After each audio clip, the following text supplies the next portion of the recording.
Hey guys, इस video में हम जानेंगे वर्ल्ड की बिगेस्ट एवर सर्वे के बारे में, जो सर्वे क्लाइमेट चेंज से रिलेटेड है। ये कंडक्ट किया गया है यूनाइटेड नेशन की एक मोस्ट इम्पॉर्टेंट एजेंसी के थ्रू। ये सर्वे आज के डेट में अपने आप में बहुत ज़्यादा इम्पॉर्टेंट है, जिस तरह से क्लाइमेट चेंज हमारी लाइफ को अफेक्ट कर रहा है। सो इसके बारे में और भी जानते हैं इस वीडियो में। Let's start the video. यहाँ पर आपके सामने है डायरेक्टली यूएन न्यूज़ की एक article, climate change is a global emergency. तो यहाँ पर क्लाइमेट चेंज को एक ग्लोबल इमरजेंसी बताया गया। पीपल से इन बिगेस्ट एवर क्लाइमेट पोल, तो ये जो पोल थी ये बिगेस्ट एवर क्लाइमेट पोल बताई जा रही है। एंड यहाँ पे आप यूएन डेवलपमेंट की एक ट्वीट भी देख सकते हो। 50 countries, 17 languages and 1.2 million people. So जो लार्जली पीपल हैं उन्होंने फेवर किया कि क्लाइमेट चेंज जो है वो सबसे बड़ा थ्रेट है आज के डेट में। The results are in of our people's climate vote. तो सो इसे पीपल्स क्लाइमेट वोट बताया जा रहा है। सो ये सर्वे बेसिकली कंडक्ट की गई है बाय यूएनडीपी के थ्रू, जिसका नाम है United nation development Programme. And इसे लार्जेस्ट एवर सर्वे बताया जा रहा है। डिफरेंट एजेस ऑफ पीपल के ओपिनियंस लिए गए कि बेसिकली जो इतने सारे पैंडमिक्स जो आज के डेट में हम फेस कर रहे हैं, फ्लड्स आ रहे हैं, ड्रॉट आ रहे हैं, इन सब का मेन रीज़न क्या है। तो इन सब का मेन रीज़न पीपल ने भी वोट किया है कि इन सब का जो मेन रीज़न है वो है क्लाइमेट चेंज। सो इसके बारे में और भी चीज़ें जानते हैं, बट उससे पहले ये प्रैक्टिस क्वेश्चन अटेम्प्ट कर लो। Human development index report is release by, तो आपको बताना है कि ह्यूमन डेवलपमेंट इंडेक्स रिपोर्ट कौन रिलीज करता है। United nation development programme, world economic forum, world bank या फिर international monetary fund. Choose your correct option. As usual मैं इसका आंसर वीडियो के एंड में प्रोवाइड करूंगी, तब तक के लिए वीडियो पॉज करके इसे एक बार कमेंट सेक्शन में अटेम्प्ट करो। तो ये जो सर्वे कंडक्ट की गई है by United nation development Programme, तो ये जैसा कि मैंने बताया कि बिगेस्ट एवर सर्वे है ये। तो आपको पता होगा कि अभी COP26 की मीटिंग होने वाली है। अब आपको कन्फ्यूजन होगा कि ये COP26 है क्या। देखो, COP का मतलब होता है कॉन्फ्रेंस ऑफ पार्टीज। तो यूनाइटेड नेशन हर साल एक मीटिंग कंडक्ट कराता है जिसे बोलते हैं हम कॉन्फ्रेंस ऑफ पार्टीज। ये मीटिंग इनकी हर साल होती है।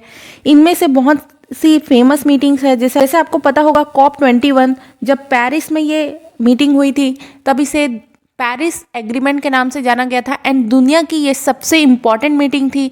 अगर आप हिस्ट्री में उठाकर देखें तो इसकी इम्पोर्टेंस आज भी है, क्योंकि इस एग्रीमेंट में एंड कुछ चीज़ों को रिकॉग्नाइज किया गया था कि क्लाइमेट पे हमें कुछ ना कुछ एक्शंस लेने की ज़रूरत है। तो सिमिलरली COP21 हुआ था। एंड देन उसके बाद COP24 आपको पता होगा, जो कि बहुत फेमस था, पोलैंड में हुआ था, कैटोवाइस में हुआ था ये वाली समिट। देन उसके बाद COP25 हुआ था अभी, जो स्पेन में कंडक्ट किया गया था। नाउ COP26 जो है ये नवंबर में होने वाला है, और ये होने वाला है ग्लासगो में। सो ग्लासगो की लोकेशन देख लेते हैं। ये हमारा प्यारा इंडिया, और यहाँ से जाना होगा हमें वेस्ट की तरफ, जहाँ पर है यूनाइटेड किंगडम। और यूनाइटेड किंगडम में लोकेटेड है ग्लासगो, जहाँ पे 26 नवंबर को UNFCCC की कॉन्फ्रेंस ऑफ पार्टीज की मीटिंग होने वाली है। ये अपने आप में बहुत ज़्यादा इंपॉर्टेंट होगी, क्योंकि इसमें बहुत से डिसीजंस लिए जाएंगे रिगार्डिंग क्लाइमेट एक्शंस। नाउ आपके मन में क्वेश्चन ये आ रहा होगा कि ये सर्वे किया कैसे गया, क्योंकि अभी कोविड-19 है, लॉकडाउन है। तो सबसे पहली चीज़ तो ये सर्वे एक ऑनलाइन सर्वे थी, जहाँ पे मोस्टली अंडर एज को टारगेट किया गया। जो 18 के अंडर है उन्हें 1.2 मिलियन पीपल ने इसमें पार्टिसिपेट किया, और उसमें उनसे पूछा गया 18 की क्लाइमेट पॉलिसीज़ के बारे में, जो कि फोकस करता है 6 एक्शन एरिया में, जैसे कि economy, energy, transport, food, farm, nature, protecting people. ये सब के लिए कौन रिस्पॉन्सिबल है। तो मोस्टली पीपल ने जो है वोट किया in favour of climate change. उन्होंने बोला कि क्लाइमेट चेंज आज के डेट में जो सरकार इतना ज़्यादा फोकस देकर नहीं चल रही है क्लाइमेट को, और वही सबसे ज़्यादा रिस्पॉन्सिबल है। आपको पता होगा अंडर एज में जब सबसे पहले नाम आता है वो आता है ग्रेटा थनबर्ग का। दुनिया की सबसे यंगेस्ट गर्ल है जो क्लाइमेट चेंज के लिए लड़ रही है। तो Greta Tintin Thunberg Swedish environmental activist हैं, जो कि इंटरनेशनली जानी जाती है चेंज करने के लिए। फॉर एग्जांपल अगर आप डोनाल्ड ट्रंप को देखें, तो डोनाल्ड ट्रंप को इन्होंने चैलेंज किया था कि जो ट्रंप थे वो बिल्कुल भी क्लाइमेट एक्शन पे फोकस देकर नहीं चलते थे। एक तरह से अमेरिका की इकोनॉमी पूरी बर्बाद हो गई थी उनके कारण। तो ग्रेटा थनबर्ग ने उन्हें चैलेंज किया कि जो वर्ल्ड लीडर्स हैं उनको आपस में क्लाइमेट एक्शंस के बारे में सोचना चाहिए। अब ये सर्वे UNDP ने अकेले मिलकर कंडक्ट नहीं किया है। इन्होंने कोलैबोरेट किया था ऑक्सफोर्ड यूनिवर्सिटी के साथ, जिसने age, gender, education, population means अलग अलग कंट्रीज़ के हिसाब से अलग अलग तरह से सर्वे किया एंड इनकी एरर जो है वो बहुत ही स्मॉल रहती है, +-2% के अप्रॉक्स। ना अगर हम इसके रिजल्ट के बारे में बात करें तो इस सर्वे का रिजल्ट है वो तो एक क्लाइमेट एक्शन है ही। उसके अलावा हमें एक बहुत इंटरेस्टिंग चीज़ यहाँ पर देखने को मिलेगा कि ब्रॉड क्लाइमेट पॉलिसीज़ की बहुत ज़्यादा ज़रूरत है। लोग ऐसा सोचते हैं कि क्लाइमेट पॉलिसीज़ पे हमें बहुत ज़्यादा फोकस देकर चलना चाहिए। इस सर्वे में ये भी मिला कि there is a direct link between the persons level of education and their desire for climate action. Means जो लोगों की आज के डेट में एजुकेशन है उनके हिसाब से, जैसे जैसे लोगों की एजुकेशन बढ़ती जा रही है उनके हिसाब से उनकी जो अवेयरनेस है रिगार्डिंग नेचर वो भी बढ़ते जा रही है। एंड मोस्टली ये चीज़ देखने को मिला in terms of developing and develop country. एक तरह से अगर हम मान लें कि डेवलप कंट्रीज़ में आज के डेट में ज़्यादा अवेयरनेस है, बट डेवलपिंग कंट्रीज़ भी अपने आप में पीछे नहीं है। फॉर एग्जांपल यहाँ पे भूटान एंड कॉन्गो के बारे में बताया कि जहाँ पे 82% लोग ये सोचते हैं कि क्लाइमेट इमरजेंसी दुनिया की सबसे बड़ी इमरजेंसी है एंड इसके अगेंस्ट कुछ ना कुछ हमें एक्शंस लेना चाहिए। फ्यूचर में रिन्यूएबल एनर्जी का यूज़ करना चाहिए। आप अगर सोच के देखें तो भूटान एक बहुत छोटी सी कंट्री है, वहाँ पे लोगों को ज़्यादा मतलब नहीं है ये सब चीज़ से कि रिन्यूएबल एनर्जी हमें कहीं से भी मिल जाए, लेकिन आज के डेट में वो लोग भी ये सोचते हैं कि वो नेचर के करीब रहें और उन्हें रिन्यूएबल एनर्जी की ज़रूरत है। तो ये अपने आप में बहुत बड़ी बात है।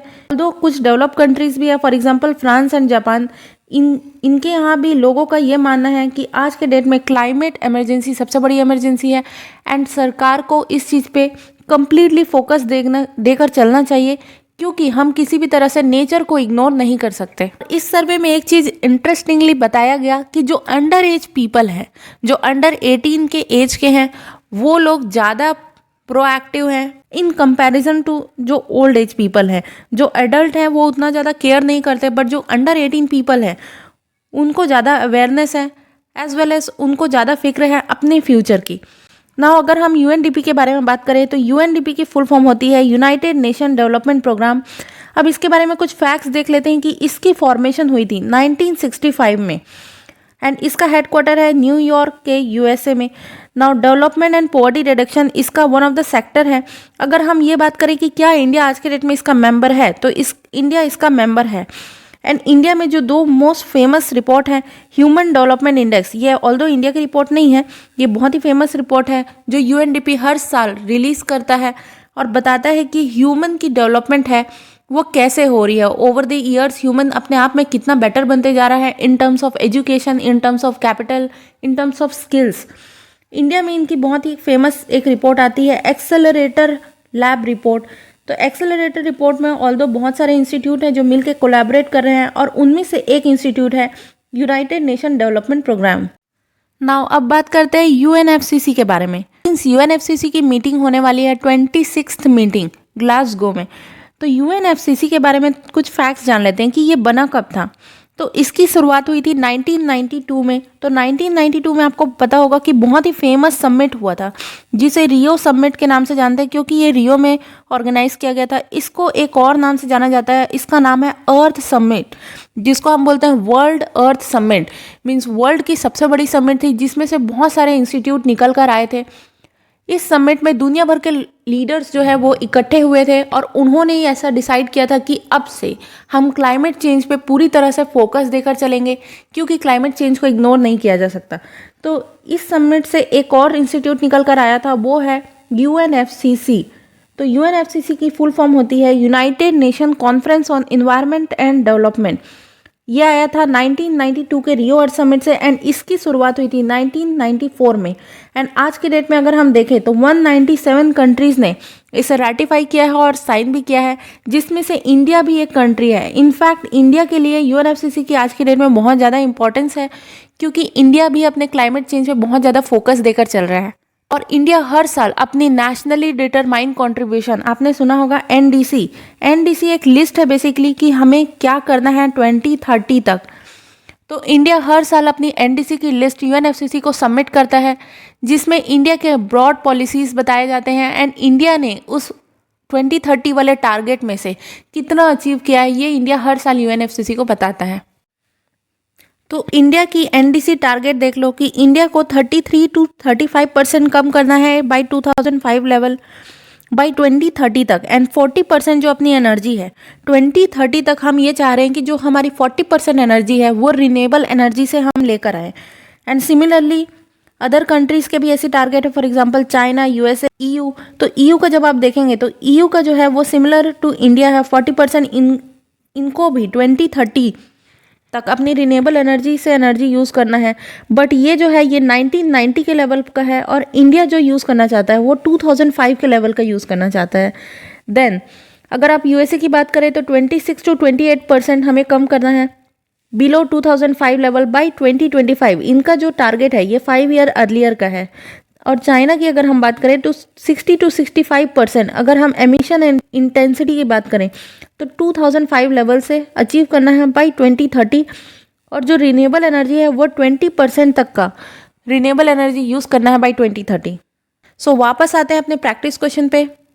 Human development index report is release by, जैसा कि आपने वीडियो में देखा होगा, ह्यूमन डेवलपमेंट इंडेक्स रिपोर्ट ये यूएनडीपी रिलीज करता है। So UNDP is the correct option. So इसी के साथ ये हमारी वीडियो का एंड। उम्मीद करती हूँ कि आपको वीडियो पसंद आया होगा। Thanks for listening.